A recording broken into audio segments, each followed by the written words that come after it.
Elena of Avalor, A Day to Remember.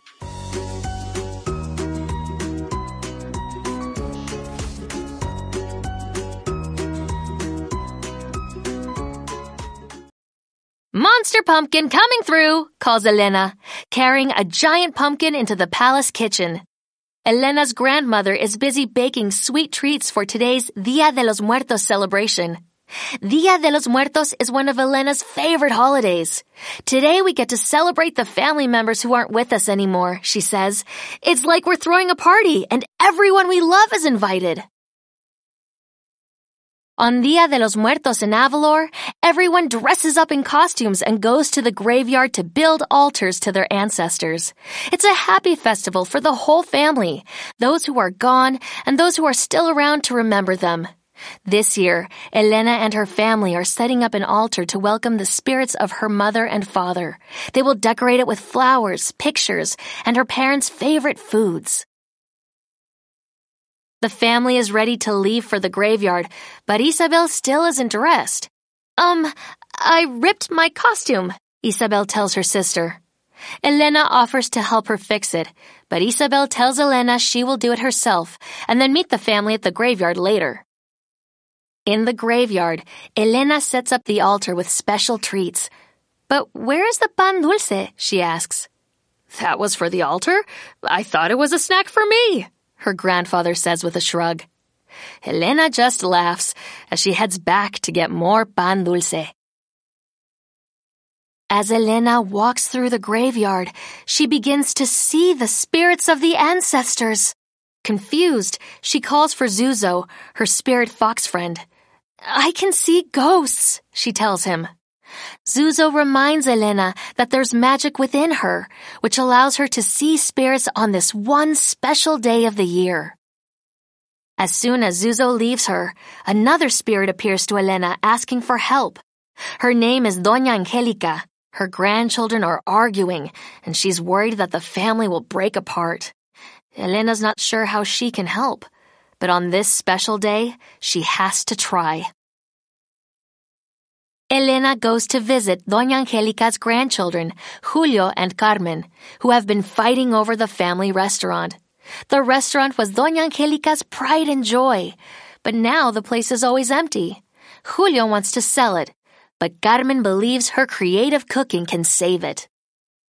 Carmen serves her newest creation to the princess, a greitada. Elena tries not to shriek when she sees the dish staring back at her. "Maybe Carmen should try cooking your food instead," Elena whispers to Doña Angelica. Who are you talking to, Your Majesty?" Julio wonders. "This might sound strange," Elena begins, "but I'm talking to your grandmother. I can see ghosts." "Abuelita?" Carmen cries. Elena nods. She wants to help you save the restaurant. But Carmen explains that without her abuelita's secret cookbook, she can't make the recipes everyone loved so much. "I forgot to tell them I hid it in the kitchen nook," Doña Angelica exclaims. When Elena finds the cookbook, Carmen is overjoyed. But Julio says he wants to sell the restaurant and the cookbook to make even more money.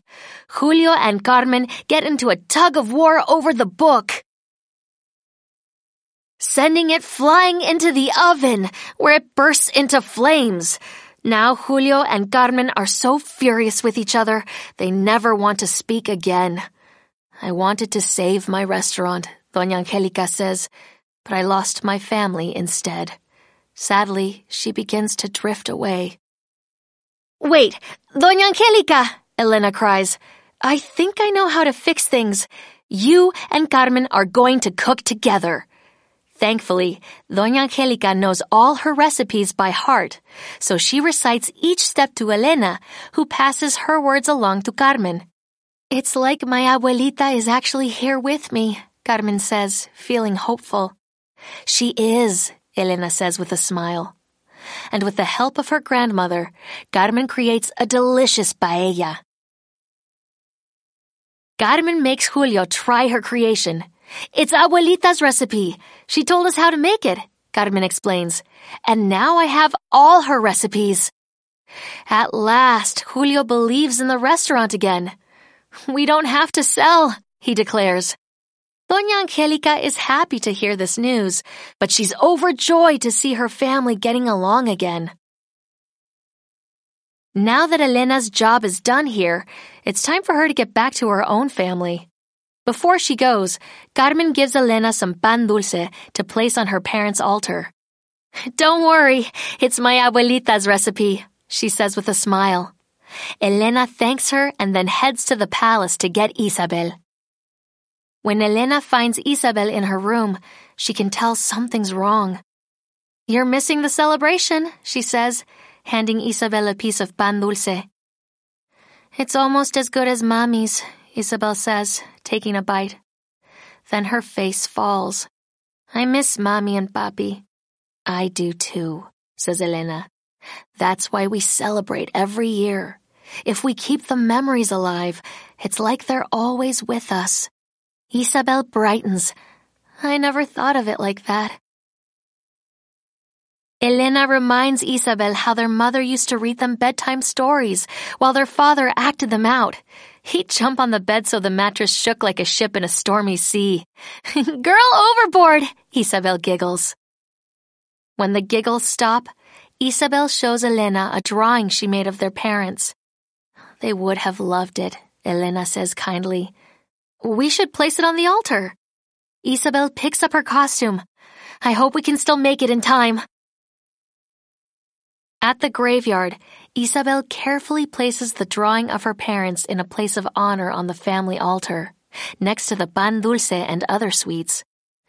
"Elena," Isabel whispers, "I feel like Mommy and Papi are here with us. Doesn't that sound strange?"